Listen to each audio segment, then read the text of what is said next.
Yo mga idol, dito tayo sa kagubatan. Ayan, medyo makulimlim mga idol ang panahon.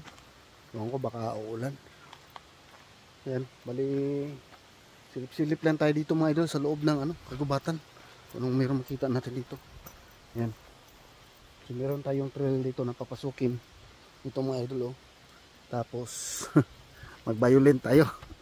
Ayan, stay on, sabi niya, stay on designated trail.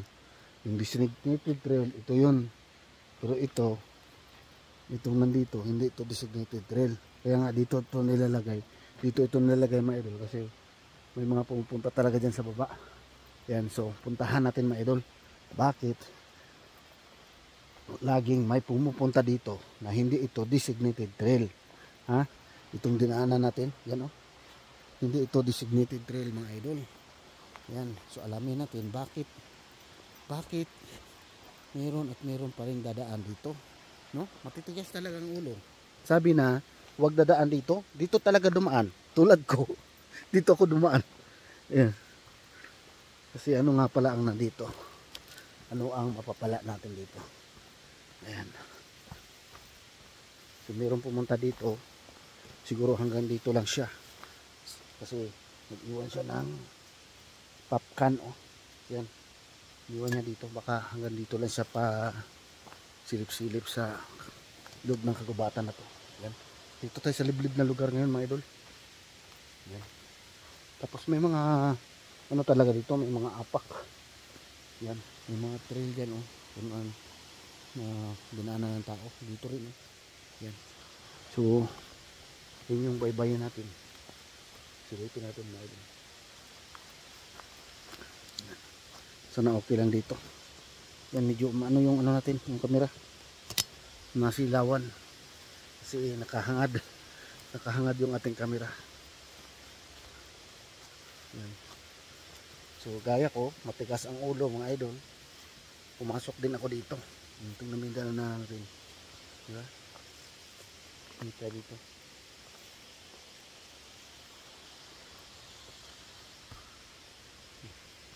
Hintayin tayo dito kung anong meron dito. Baliktad natin camera baka pagka madali kong maitapat sa inyo yung camera kung meron akong makita. Yan. Yun. May ano doon sa baba. May talon.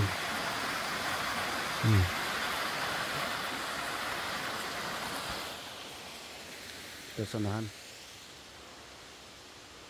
Yan. Sipsipit kung tayo dito mga ibang anong meron dito.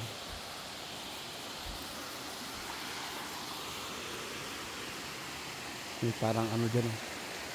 Yung kuweba yun oh, parang may daanan oh. May kuweba dyan, kuweba. Ito bangin na ito mga idol. Yung inapakan ko ngayon bangin na yan oh. Pababa yan.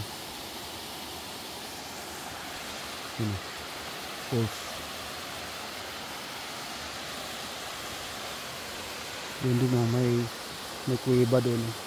Nakita niyo yung itim na yan? Yan. Kuweba yung mga idol. Dito daw yung ano nila.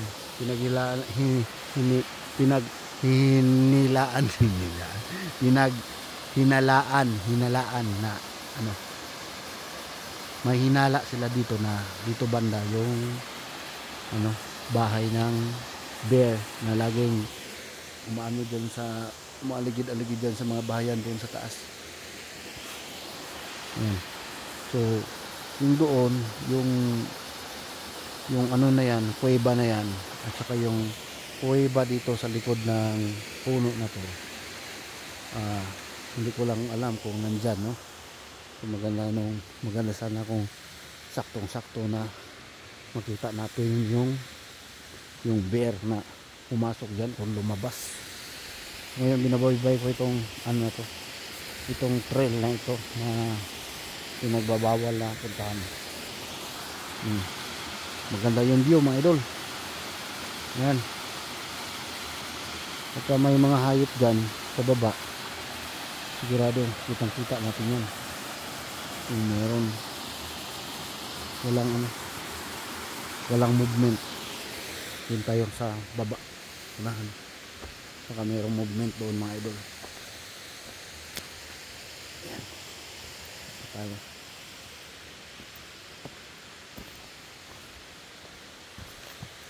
Ayan.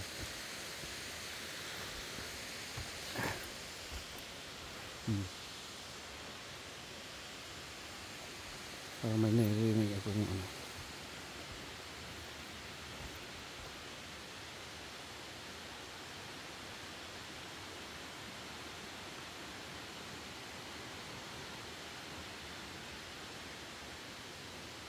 Ako, parang may narinig akong nag-uusap na tao.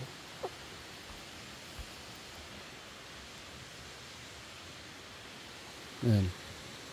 Bali, mahilig akong pumasok ng mga ganito mga idol.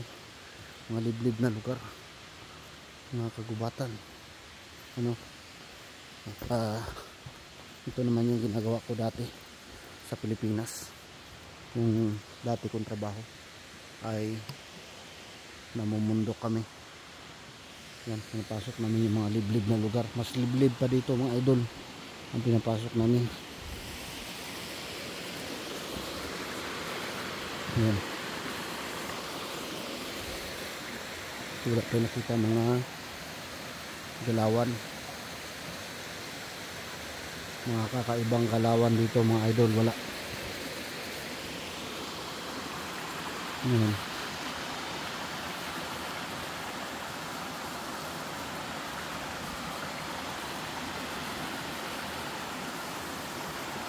Daming buhangin naka-stack oh, you know.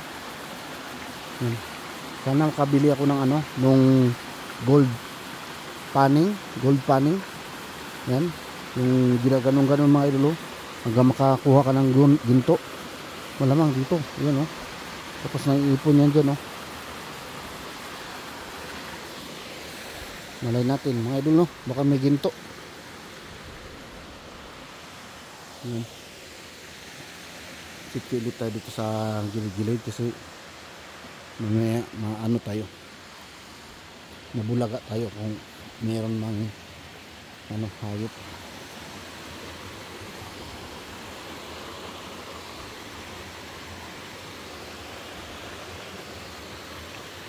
Yan,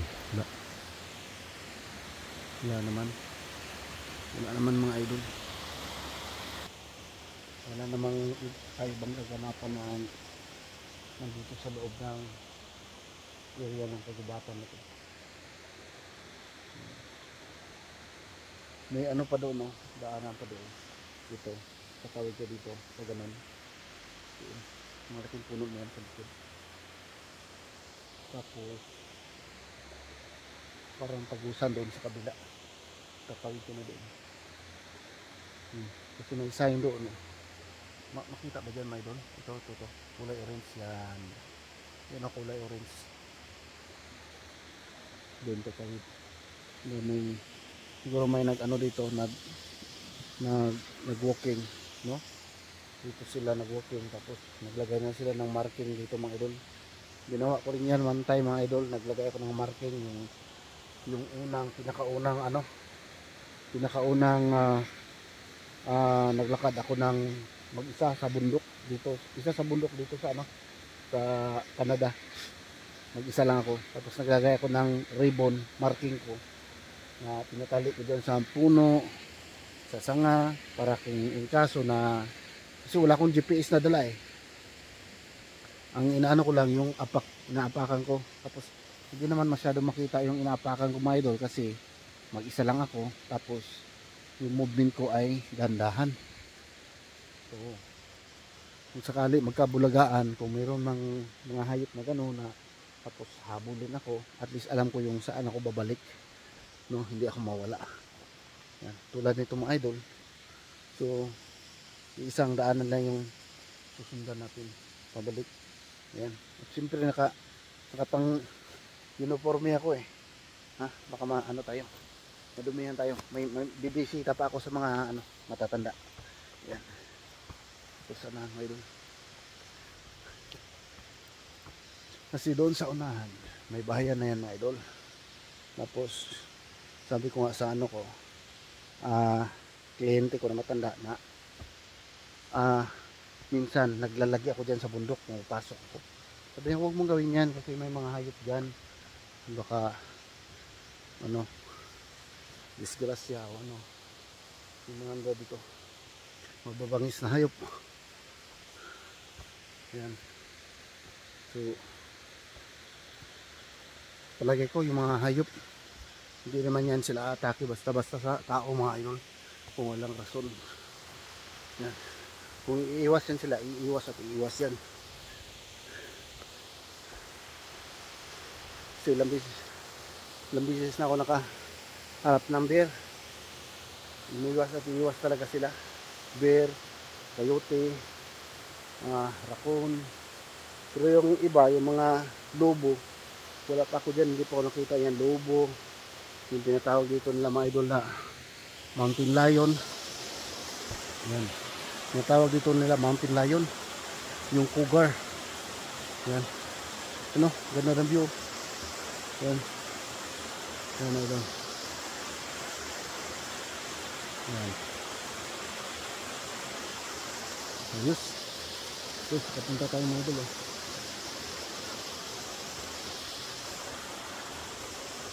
Balik tayo.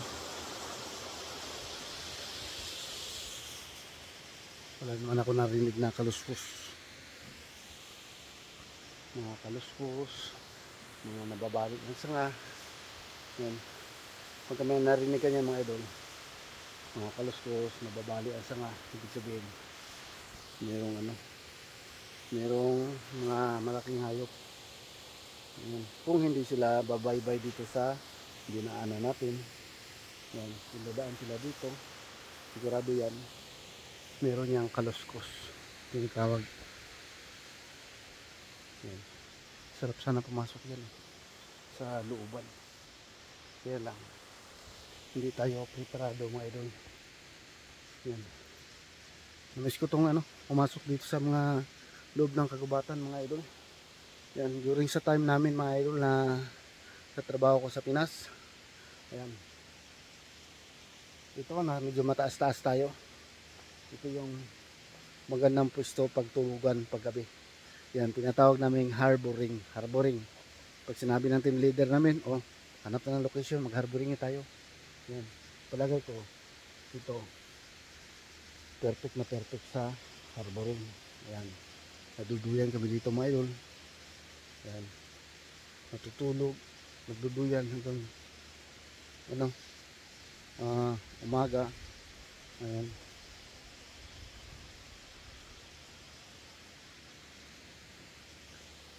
alright, so yun, at least nakapasyal tayo dito mga idol.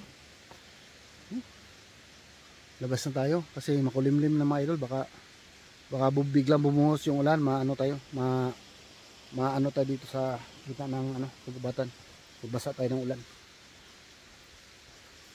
Iba yung weather dito mga idol, sabihin na init tapos biglang uulan, tapos sabihin ng ulan, hindi naman umuulan. Ayan, ganito ang weather dito sa ano, British Columbia.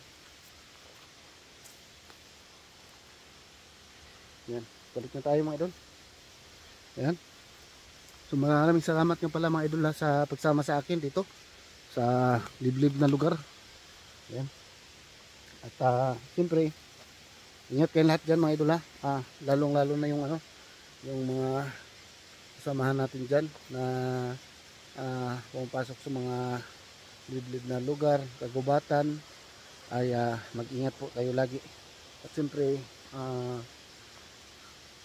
kailangan obserban tayo sa paligid habang tayo naglalakad. Hindi yung basta lakad ka lang lakad, kasi hindi natin alam na yung dinaanan natin ay mayroong nakapulupot na ahas sa aapakan natin, o mayroong kayang ahas na nakalambitin sa sanga.